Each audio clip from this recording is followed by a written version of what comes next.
Hafiz nampak. Boleh ke Cik Hafiz? Okey, terima kasih.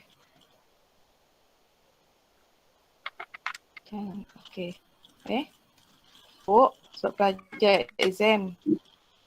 Jadi sukan ni kalau nak buat bahan ke apa, kalau saya pergi ke apa itu definisi gelandangan, itu dalam English ni recurrency, kamus Oxford dia kata gelandangan merupakan individu yang mengembara dari tempat ke tempat yang lain tanpa rumah atau pekerjaan atau pendapatan yang tetap. Maknanya gelandangan ni adalah dia sekarang kita lihat kadang-kadang dia bergerak dengan kumpulan iaitu ada keluarga pun terlibat juga kan. Kalau tuan-puan lihat berdasarkan pengalaman, saya tak ada pengalaman tapi saya pernah bersama dengan rakan saya bersama dengan gelandangan dan telah buat satu projek besarlah di Kuala Lumpur. Nanti saya akan cerita apa yang telah buat oleh dia. Gelandangan boleh digambarkan sebagai seorang tanpa kerja tetap yang payau di tempat ke tempat dan hidup dengan mengemis. Ya, dengar tak suara saya? Okey, menurut kamus Dewan Bahasa Pusaka, gelandangan ialah individu yang tidak mempunyai kerja atau tempat tinggal tetap. So maknanya ada signifikan lah dari segi bahasa tadi dan juga bahasa daripada kamus Oxford dan juga kamus Dewan Bahasa. Okey, boleh saya teruskan ke slide seterusnya. Apa cerita slide seterusnya tu ya? Itu ada secara umum apa itu gelandangan. Kalau kita lihat gelandangan di Malaysia ni, pada masa dulu tak banyak benda ni, tak jadi isu sangat lah gelandangan di Malaysia, betul tak? Tapi sejak akhir-akhir ni, sejak pandemik, berlakunya pandemik COVID-19, kes gelandangan semakin meningkat disebabkan apa tu nanti kita akan ceritalah. So saya membuat sedikit kajian ya, banyak isu gelandangan telah diperkatakan dekat Malaysia. Di Malaysia sekarang antaranya yang telah membuat kajian daripada Rafiza Muhammad lah, dia telah mewujudkan dah menerbitkan buku di Institut Terjemahan dan Buku Malaysia. Dia kata apa? Masih lagi definisi iaitu kalau ada orang Jawa dialek, kamu dialek Melayu Jakarta, bahasa Indonesia tahun 1976, gelandangan bermaksud orang yang tidak tentu tempat tinggal dan pekerjaannya dan ia juga menunjukkan orang yang berkeliaran ke sana sini katanya. So signifikan dengan kamus Dewan tadi dah, saya tak ulangkan lah ayat-ayat. Jadi semua negara sebenarnya sekarang ni lagi-lagi sejak pandemik COVID-19 telah mengalami isu gelandangan, bukan di Malaysia sahaja. Telah meningkat hingga 20 ke 30% ya, berdasarkan kajian isu gelandangan telah berlaku di Malaysia iaitu sejak pandemik direkodkan ya. Statistik yang tertinggi adalah di Kuala Lumpur. Kalau kita lihat ramai orang nak bekerja katanya pergi Kuala Lumpur nak cari kerja kan. Ramai yang pergi KL nak cari kerja tapi dekat sekarang memang dah susah orang nak cari kerja. Jadi berlaku peningkatan seramai di Kuala Lumpur paling tertinggi lah. Dan yang statistik yang kedua di Johor Bahru 248 orang dan di Sarawak seramai 145 orang. Apa kerajaan kita buat dengan mereka? Ya takkan tak buat apa-apa kan? Okey, isu gelandangan di Malaysia ni telah menjadi isu utama sekarang, isu nasional. Dan pertubuhan NGO telah mengambil peranan iaitu Nation of Women National menganggarkan peningkatan berlaku tu saya kata 20 hingga 30 dan sekarang mungkin berlaku hingga 40% lah. Antara faktornya nanti kemudian. Okey, itu sahaja definisi yang saya boleh huraikan ya, Cik Mustafa. Ya Puan, terima kasih kepada Puan di atas penjelasan definisi gelandangan itu tadi. Dan kita teruskan dengan soalan yang kedua, iaitu pada pandangan Puan, apakah faktor-faktor yang menyebabkan sebilangan masyarakat hari ini menjadi gelandangan? Banyak faktornya sebenarnya. Dia ada faktor utama tapi faktor itu bila dah buat kajian telah berdasarkan kajian telah dipecahkan, kita dapati ada 17 faktor fenomena gelandangan. Sempat kan saya buat kajian. Okey, ada 17 faktor ya. Utama yang berlakunya fenomena gelandangan di Malaysia ni. Yang pertama, kita dah maklum dah tiada pekerjaan. Mungkin ada di kalangan ahli keluarga kita pun telah ada mengalami situasi ni, iaitu 46.6% mengalami tak ada pekerjaan. Kemudian yang kedua, miskin dan pendapatan rendah, iaitu sebanyak 17.7%. Miskin, tua dan sebatang kara. Tak ada anak-anak yang mengendahkan dia, tak ada anak-anak yang jaga. Ya, orang tua terbiar, ini antaranya lah. So 10.5%. Penagihan dadah, ya, isu penagihan dadah berkeliaran, ya. Kalau kita lihat Johor pun ada, di KL banyak. 4.8%. Pengabaian. Pengabaian ni dia pecahkan kepada mungkin isteri, anak-anak, ya, ibu bapa. 4.4%. Kemudian miskin dan tua tadi 3.6%. Kemudian yang mengalami masalah mental, kalau kita lihat ya, ramai di kalangan gelandangan, kalau kita lihat ini yang dijumpa lah 2.2%. Sakit melarat yang terbiar, kalau kita lihat ya, dengan kaki kudis ke ya, dan tak larat duduk di tepi jalan ya, di bawah kolong ke apa, 2.1%. Tiada tempat tinggal memang 1.9%, dan bekas bantuan 1.2%. Itulah dia, lari dari rumah. Ini anak-anak, biasanya lelaki atau perempuan, dan tidak upaya 1.1%. Masalah keluarga, masalah kemurungan, penagihan arak. Warga asing terdampar. Mungkin dia nak balik ke negara dia, mula kerja sini nak balik, lepas tu dia hilang kerja, tak ada duit. Itulah dia dikatakan warga asing terdampar dan tidak diterima keluarga. Tidak terima keluarga ni, huraian dia mungkin banyaklah huraian kat situ. Kenapa? Mungkin ada tuan-tuan tahu, kalau saya tanya seorang contoh, siapa faktor-faktor yang boleh kita fikirkan, apakah agaknya kenapa tidak terima keluarga? Mungkin ada di sisi keluarga kan? Itu. Okey. Kemudian ini tadi 17 faktor fenomena gelandangan yang berlaku di Malaysia. Kenapa boleh berlaku di Malaysia ya? Sewaktu-waktu ini, perlu apakah peranan kita? Kita kena main peranan ke tidak sebenarnya kat sini ya? Perlu atau tidak? Kita ada kerja, alhamdulillah, syukur. Orang-orang yang berlakunya gelandangan ni, mereka tidak ada kerja. Kalau kita lihat dekat istilah tadi kan, tak ada kerja, tak ada tempat tinggal.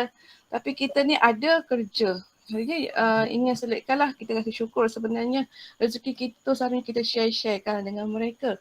Tetapi ya, berdasarkan perbualan saya dengan rakan saya lah, namanya Cikgu Jinggo, kalau mana mungkin ada yang kenal ya, dia telah membuat postmortem terhadap gelandangan yang berada di Kuala Lumpur. Dia telah menubuhkan satu kedai makan ya untuk orang gelandangan di sana. Pusat warung makan, kalau lihat di Facebook ada pusat warung makan yang ditubuhkan oleh Cikgu Jinggo, iaitu warung amal. Ya. Mereka bersama-sama dengan beberapa orang gelandangan memasak makanan untuk para gelandangan untuk dikongsi bersama untuk bantu mereka. Ya. Itulah dia. Dan bukan orang yang susah saja menjadi gelandangan. Percaya atau tidak, ada juga para pegawai kerajaan, ada rumah, ada kereta, ada kerja. Mereka pun jadi gelandangan. Masa tuan-puan buat operasi atau program bersama mereka, ada tak terjumpa golongan macam ni? Boleh saya tahu? Ada.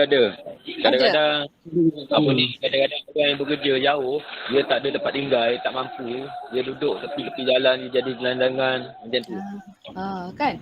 Jadi masa tu tuan, nama tuan apa ya?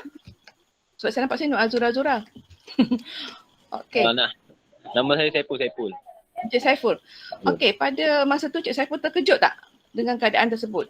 Dia ada kerja tapi jadi gelandangan. Terkejut juga sebab dia macam mana cakap dia macam mana cakap dia? Okey, mesti terfikirkan takkanlah gaji dia teruk sampai tak boleh nak sewa rumah. Betul tak? Betul. Dan masa tu keluarga dia kat mana ya? Boleh saya tahu? Ada keluarga bersama-sama dengan dia ke ataupun dekat kampung ke? Ada. Belum kahwin ke apa? Dia dah kahwin, macam dia dia pergi tempat lain, dia kerja tempat lain, merantau. Oh. Dia sambil-sambil menunggu kerja, macam kerja kilang lah, nak masuk shift kan, lama kan. Lepas tu Betul. pagi dia tak balik, dia tak mampu bilik macam tu. Okay. Sebab sewa pun sangat mahal kan. Jadi itu yang kita lihat, dia kira bujang, pendapatan rendah, tak boleh nak sewa rumah. Tapi ada di kalangan yang ada kerja, ada rumah, ada kereta tapi nak duduk bersama-sama orang gelandangan. Isu ini pun ada berlaku. So kalau dia tak termasuk dalam 7 faktor fenomena kat sini sebab golongan itu terlalu kecil. Apa punca dia agaknya? So bila saya tanya apa agaknya sebab kenapa mereka pegawai pegawai kerajaan yang sempurna lah, kalau kita kata sempurna.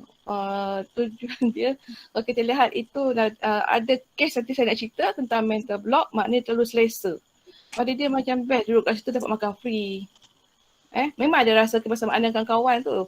Bersama dengan rakan-rakan gelandangan. Tapi mungkin dah terbiasa. Apa kata orang? Dia dapat makan free daripada orang-orang yang memberi bantuan ketika itu. Itu adalah satu sikap negatif lah kalau kita lihat. Okay, ini tadi saya cerita tentang 17 faktor. Okay, ada soalan lagi ke Cik Mustafa? Ya Puan, ada lagi soalan. Kita ada 3 lagi soalan. Soalan yang ketiga, Puan Cik Mus, boleh saya ke slide lagi satu tak? Boleh Puan. Okay. Boleh Puan. Alright. Saya rasa sebelum habis surai. Okey.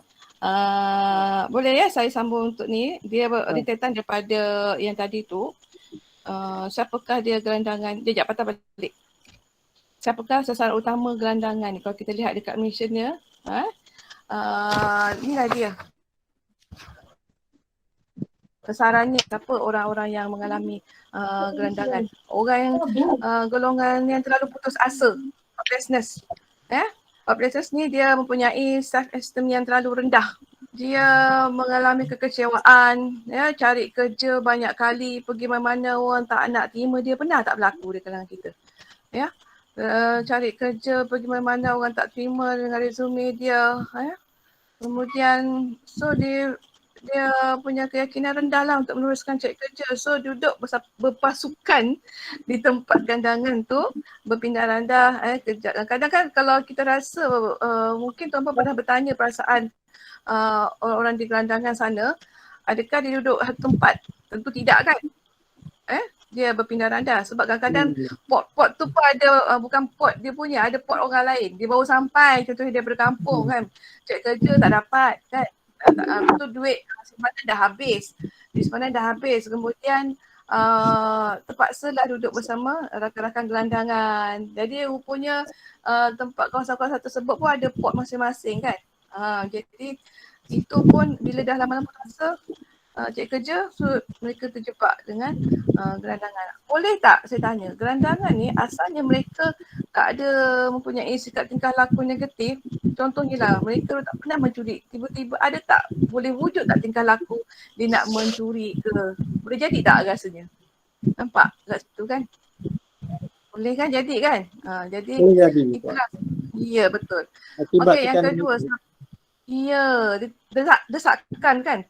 Jadi kemudian yang kedua, gagal dalam perniagaan.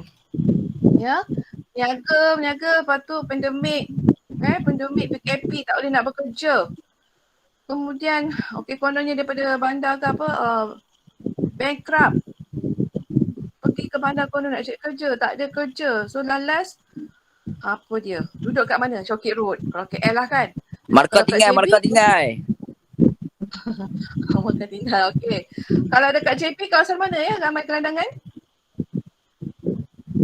Cik Mustafa? Kalau sekitar CIQ. CIQ ya betul.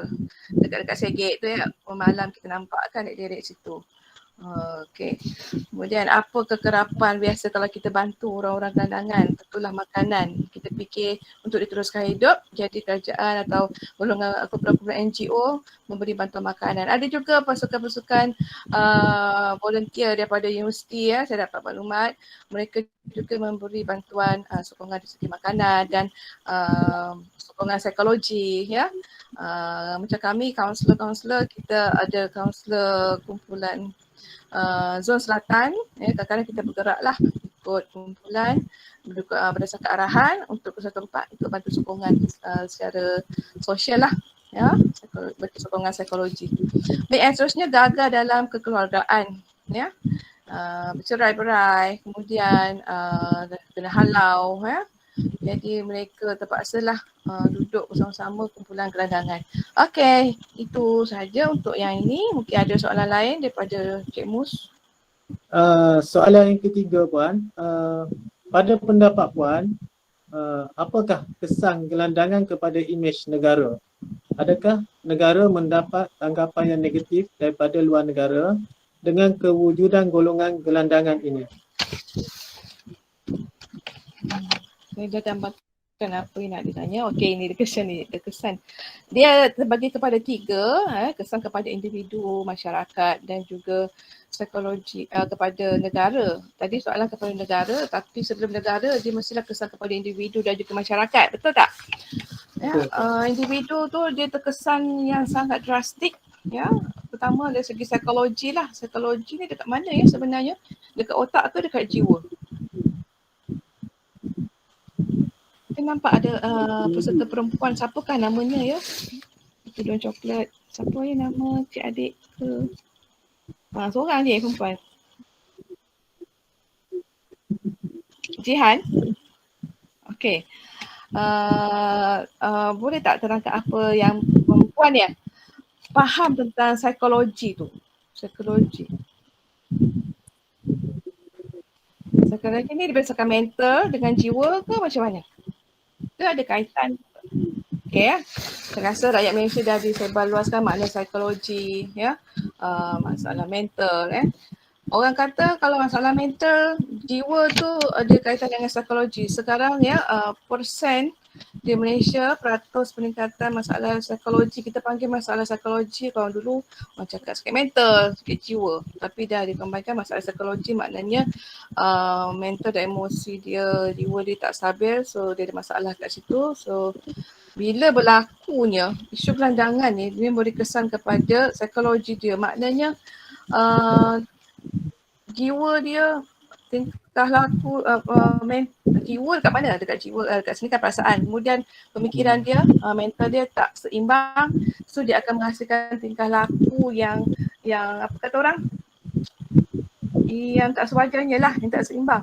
Ya, itu nanti dia menghasilkan personality yang kecelaruan. Kalau kita lihat dia tak yakin pada diri dia untuk meneruskan hidup. Ya, dah putus asa lah tadi, kesannya dah putus asa untuk buat cari kerja. Bayangkan kalau dia ada anak masa tu, kalau kita lihat ada tak kadang-kadang ya gelandangan ni bawa anak-anaknya sekali berik kan dengan bajunya, kita fikir dia basuh baju ke tidak, mandi kat mana kan, buang air kat mana, duduk kat situ, alaskan kotak, kena hujan panas kalau sakit macam mana. Kesian kan? Macam gitulah dia kesan pada psikologi. Trauma selama-lama dia akan murung, itu yang nanti pergi ke kesan mental yang ramai berlaku penambahan pesakit mental. Yang kedua tadi tu apa? Mental block. Apa itu mental block? Mental block kat sini ialah bila dah diduduk sama, dah dia fikir aku ni gelandangan, orang tak suka dengan aku, orang fikir gelandangan ni orang jahat. Tidak sebenarnya. Kita nak tanamkan pada masyarakat, gelandangan ni bukan orang jahat. Kan, mereka ni tidak bernasib baik yang perlu dibantu sebenarnya. Perlu dibantu. Apa yang perlu dibantu? Sokongan moral, emosi dan kewangan, sumber ekonomi itu sebenarnya. Kalau kita lihat apabila mereka nak duduk kat situ, ya, dia kata itulah bad image ni, mental block dia. Dia dah ada dalam kepala dia, aku ni, itulah. Dipikir pandangan masyarakat rendah pada mereka. So dia dah dia terimalah apa yang ada pada diri dia, sebab masyarakat kita sangat kuat untuk labeling. Dah ada sentimen. Dia kata, orang gelandangan ni kadang-kadang suka mengambil, suka mencuri. Dia tak ada apa yang dia nak, nanti kan dia curi. Kita kalau nampak kat tepi jalan kan pandangan kita pun lain. Jadi dekat situ dia sebenarnya dia tak nak jadi gitu. Kita faham. Kita cuba empati lah, berada kat mereka, tempat mereka. Jadi kalau kita ada apa-apa makanan ke duit, kadang-kadang kalau kita nak bagi dia tak nak. Dia cuba sebenarnya nak usaha kan, cuba sedaya upaya, tapi kadang-kadang tanggapan kita di masyarakat membuatkan mereka mewujudkan satu bad image kat situ tentang diri dia. Kesian kan mereka. Dan yang kedua saya kata spiritual. Ya, mungkin kita fikir lagi-lagi yang untuk Islam ya, kita tak ada fikir tak? Dia orang ni kadang-kadang orang yang solat, tapi bila dalam keadaan macam gitu, kat mana mereka nak solat? Bagaimana mereka nak solat? Dan ada juga di antara mereka yang tak tahu nak solat. Apa fungsi kita ketika itu? Fungsi masyarakat masa itu. Jadi kita ni dah jadi fardu ain sebenarnya kalau nak tolong mereka. Bukan fardu kifayah lagi. Itulah. Okey, kalau dari segi kesan masyarakat sentimen saya cakap kepada labeling tadi pandangan dah salah kemudian kepada negara saya kosongkan kat situ. Sosial lah kat situ. Status sosial dah bila musim pandemik itu, musim PKP hari itu, saya lihat di internet akhbar banyak program bersama dengan gelandangan. Itu adalah kumpulan sokongan daripada kementerian. Mereka telah membuat satu rumah apa dia tak silap saya untuk para gelandangan ni. Memang dah disegikan untuk para gelandangan. Okey. Okey, itu saja untuk soalan itu. Cik Mus. Terima kasih Puan di atas penerangan soalan tadi. Soalan yang keempat, golongan gelandangan ni ramai Puan. Jadi golongan gelandangan yang betul-betul memerlukan sokongan masyarakat, kategori sokongan apakah yang Puan rasa benar-benar dapat membantu golongan gelandangan ini?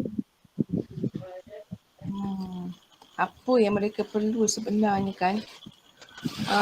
Saya nampak saya dah pecahkan kepada 4 bahagian. Yang pertama, sokongan dari segi kesihatan dan psikologi kat situ. Kalau kita lihat gambar tu dibesarkan lagi bila mereka berada di kawasan terdedah, lagi-lagi musim pandemik kan, kita kat rumah kita rasa selamat. Betul tak? Mereka kat luar tak selamat, 100% tak selamat.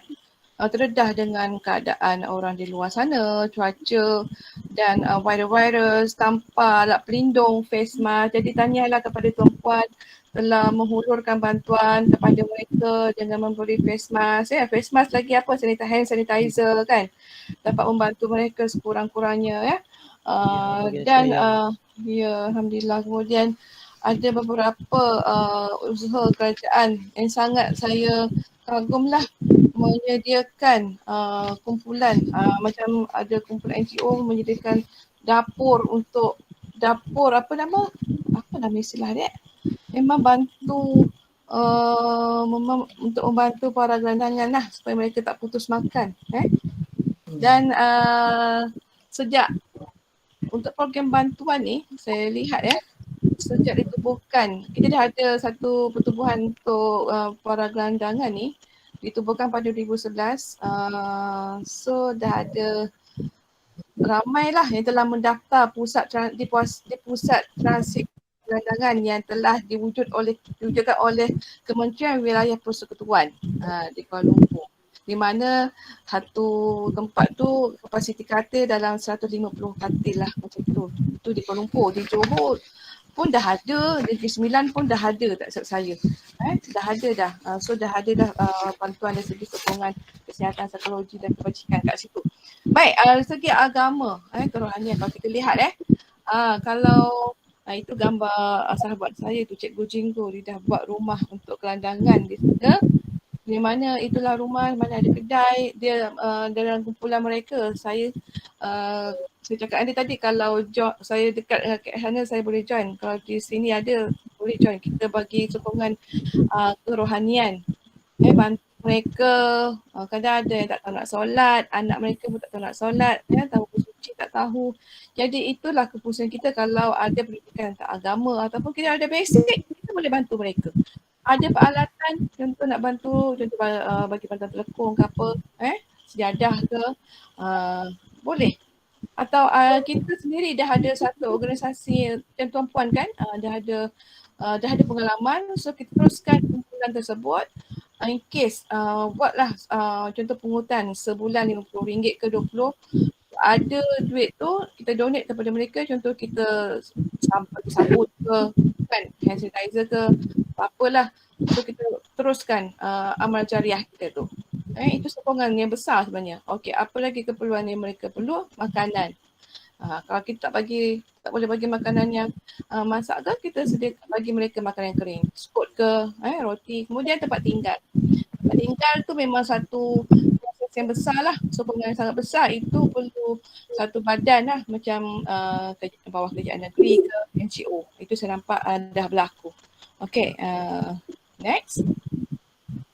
Ada apa-apa yang boleh berkongsi dengan saya, pengalaman tuan-puan bila bersama dengan gelandangan tak? Ada isu yang sangat menyedihkan atau yang teruja masa berlaku proses bersama-sama gelandangan?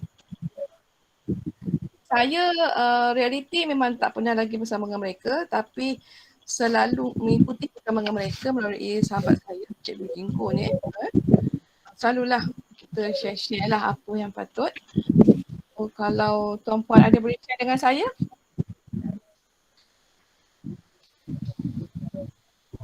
Ada. Semua biasa-biasa.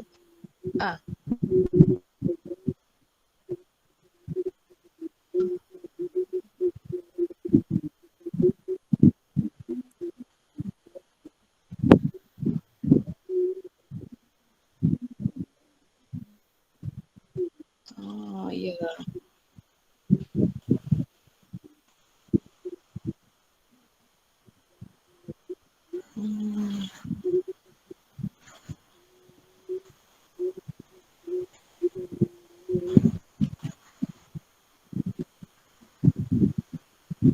Ya.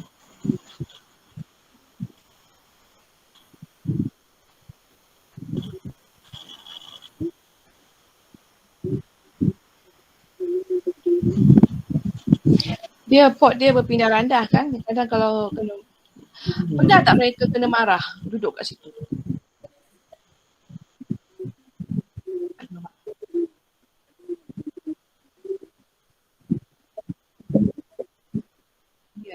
Ya, JKM telah main peranan juga. Berdasarkan cerita ni pun saya nak sambung sebenarnya. Nak tahu cerita kan.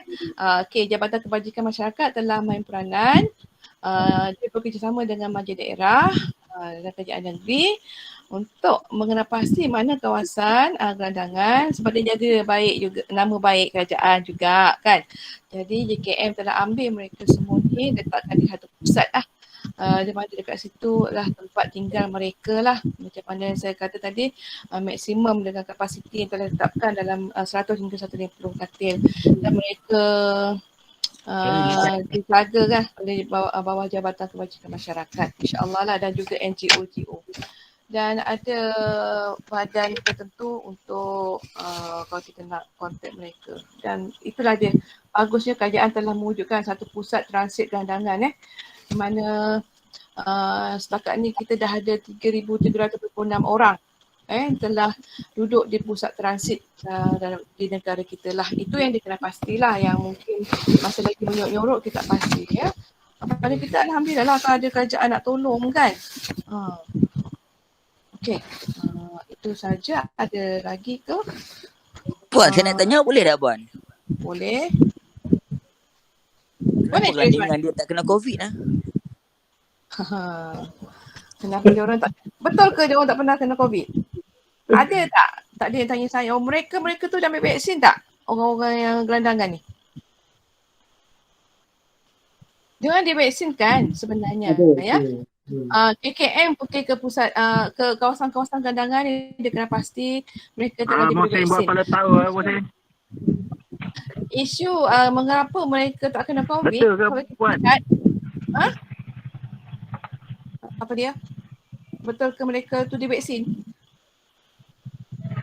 Ya, nanti saya tunjuk gambar. Ada setengah KKM telah main peranan pergi ke kawasan-kawasan gandangan dan ada mengambil mereka untuk divaksin. Itu yang kita kena pasti. Yang selebihnya saya tak tahulah. Right. Kenapa mereka tak kena COVID? Are you sure you orang tak kena COVID ke? Itu saya tak pasti, saya tak berjumpa dengan mereka yang jumlah itu. Sebab kalau kita lihat kan, COVID ni dia ada kat mana virus tu? Dia tempat orang ramai-ramai kan? Tapi orang gerandangan Betul, ni, betul. dia duduk dekat-dekat ke? Waktu siang dia macam ada kawasan-kawasan pokok dia sendiri kan? Dia pun tak bercampur kan? Contoh dia kalau nak beranak gitu. Kan? Dan tercampur dengan orang. Itu dia kita nampak. Yang selebihnya tu pasal Allah. Allah nak selamatkan mereka sangat. Allah pelihara mereka lah. Agaknya kita sangka baik lah macam tu.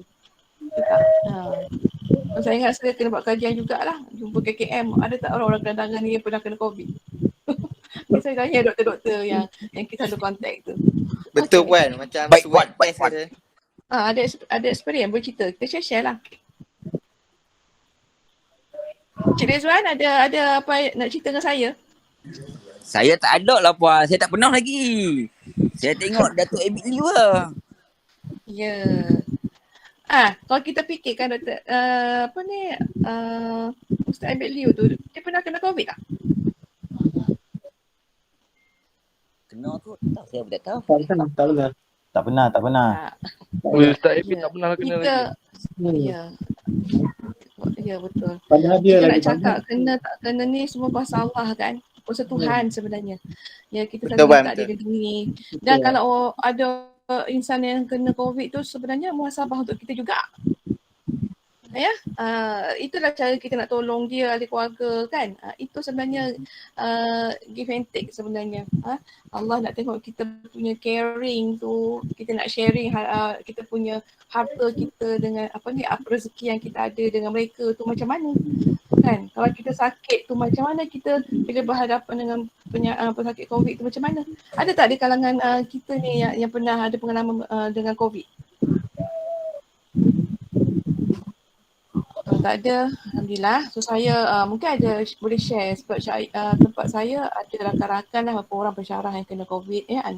Anak beranak kena COVID hingga suami dia sampai sekarang apa kata orang ya, yang simptom apa tu memang dia tak larat, jantung dia tak kuat ya.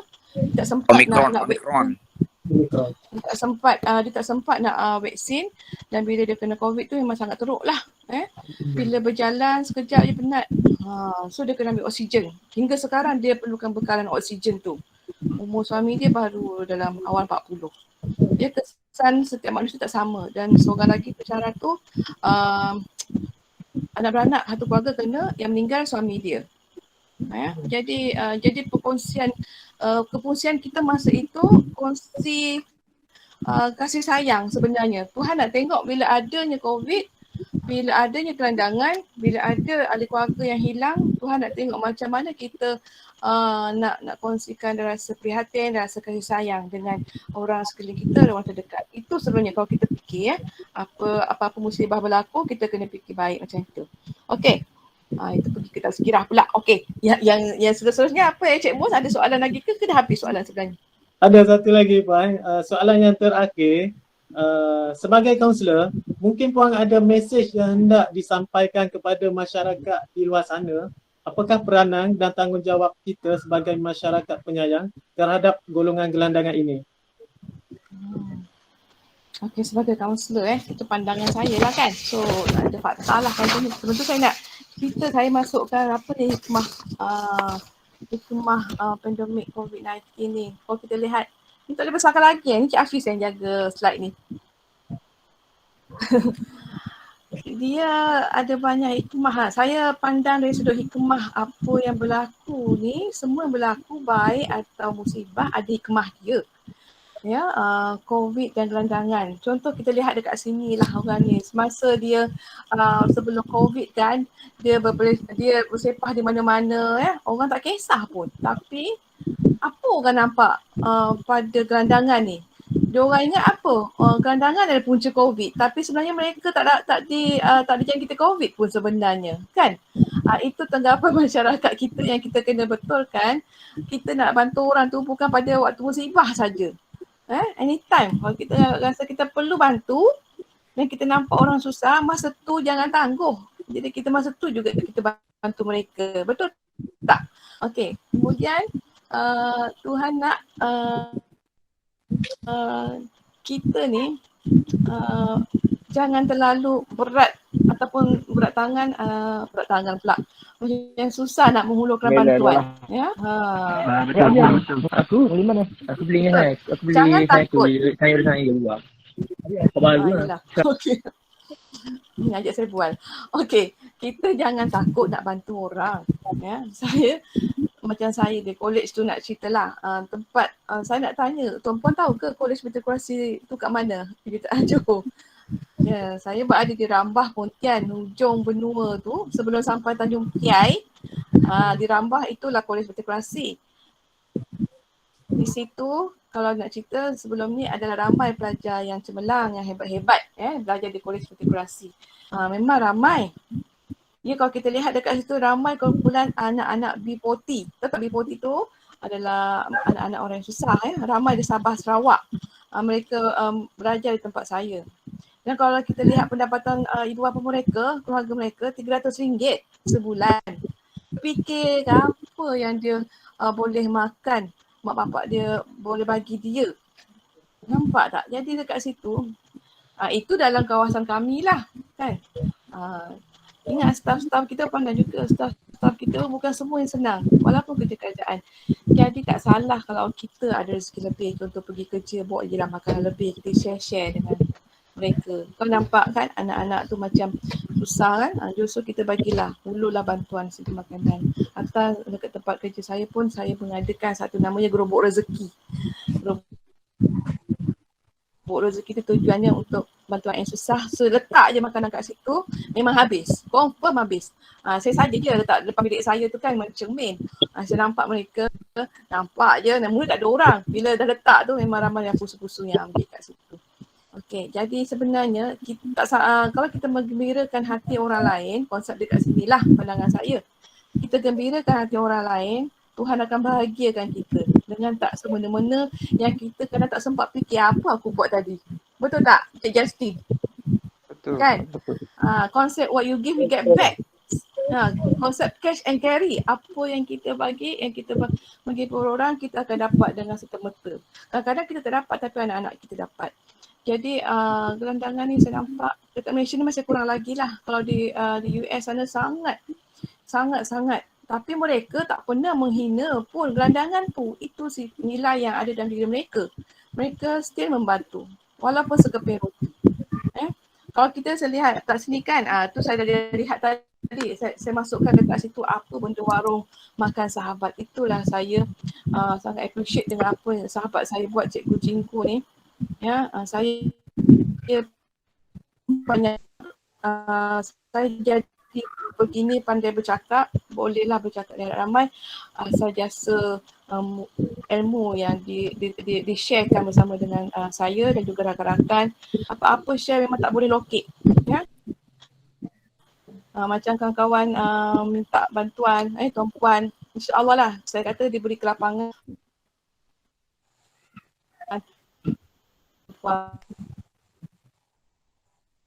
Saya tidak maaf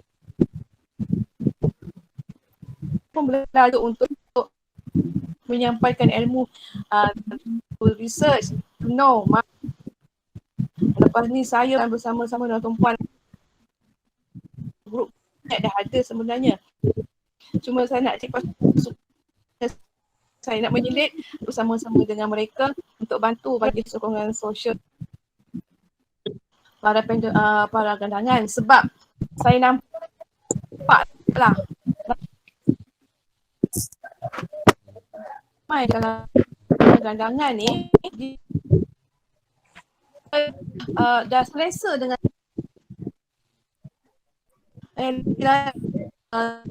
keadaan tersebut dan yang bagi ialah buat saving selalu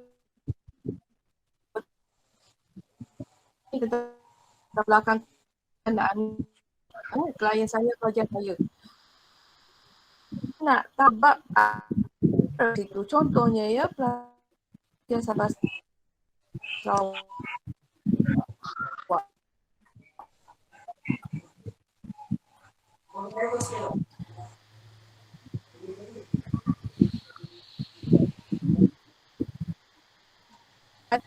Ya kerja sawit. Okey, kenapa you tak join kelas? Tak join kelas online waktu itulah, kelas online masa mereka awak sebab kan mereka balik asrama. Kenapa tak join kelas masa itu ialah tolong kerana dia ayah pergi ke kebun untuk tak tahu dah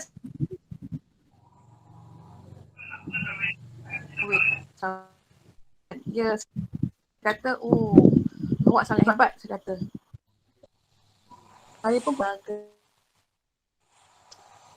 Alhamdulillah sawit tengah mahal ni. Prof. Sawit sangat bukan sawit saya angkat so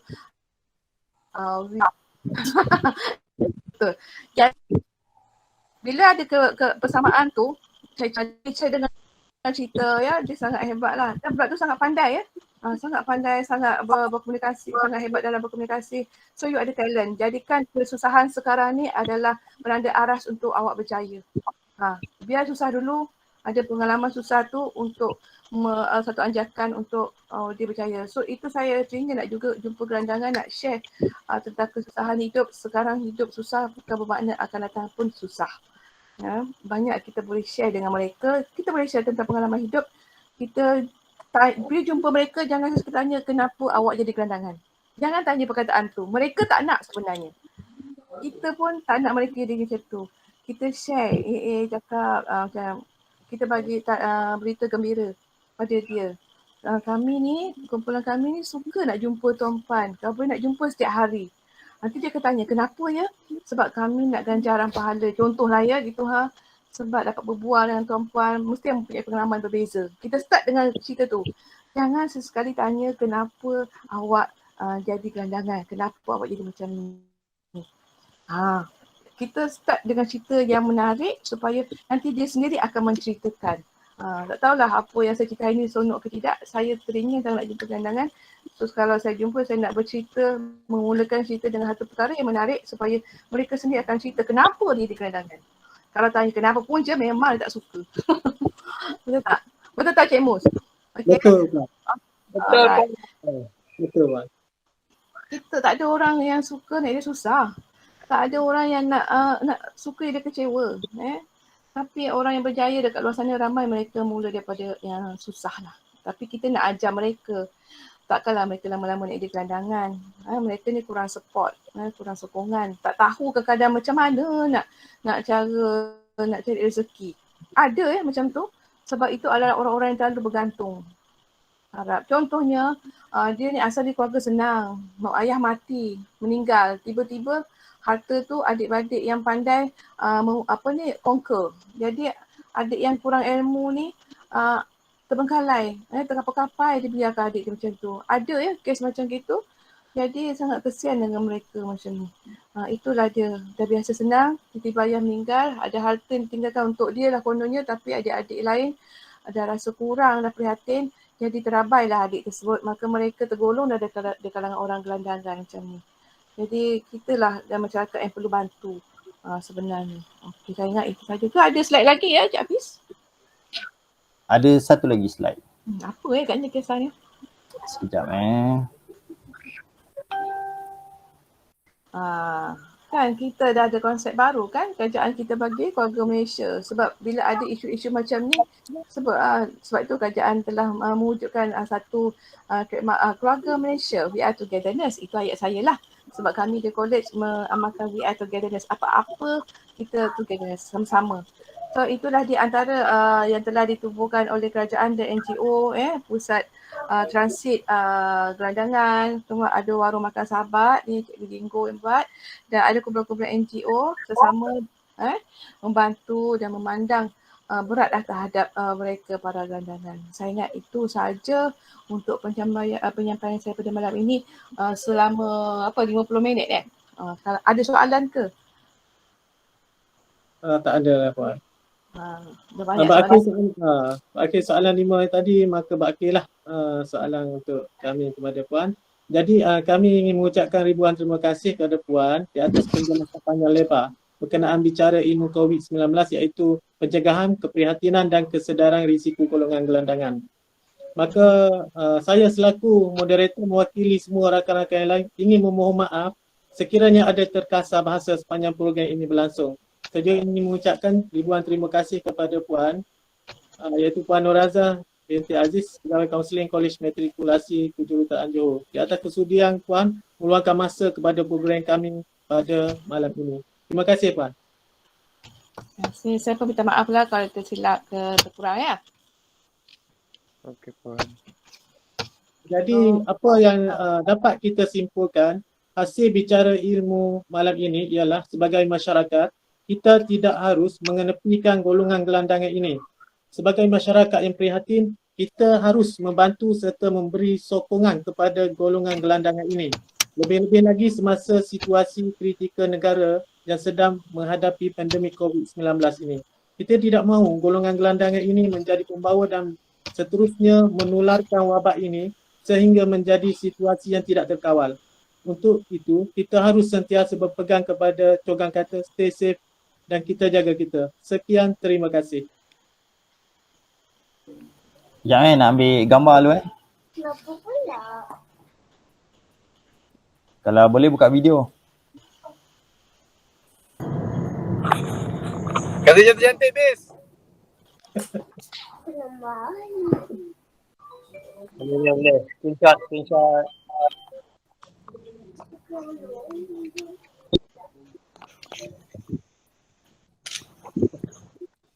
Sekejap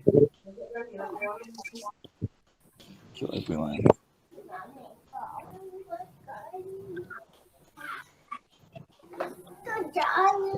Okay. Okay, alright. Okey, terima kasih semua. Terima kasih atas kerjasama semua. Terima kasih Puan. Terima kasih Puan Azhar. Terima kasih. Puan, terima kasih banyak Puan. Terima kasih Puan. Seorang je perempuan ya punya. Ya. Ini ada Ati Omar. Lagi. Oh Kak Ti. Okey. Okey Kak Ses semua. Kak Ati ketua kelas. Itu dia kena ada. Lupa nak tanya, korang tahun bila? Tahun ke berapa? Kalau semester 6. Tahun ketiga lah. Tahun ketiga betul. Ambil subjek apa sebenarnya? Ni Keempat pembangunan masyarakat. Pembangunan masyarakat. Pembangunan masyarakat yang keempat. Okay. Semoga habis hingga ke degree lah. Okay. Terima kasih Puan. Terima kasih Puan.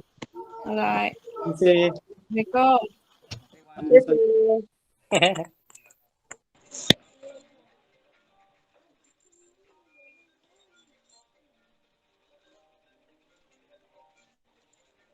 Okay Justin, bye-bye. Bye-bye. Faiz baru masuk. Apa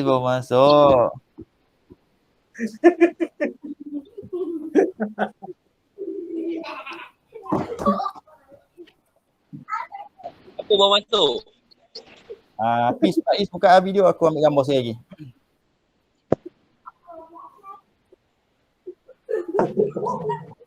Miss P pantai ya. Background.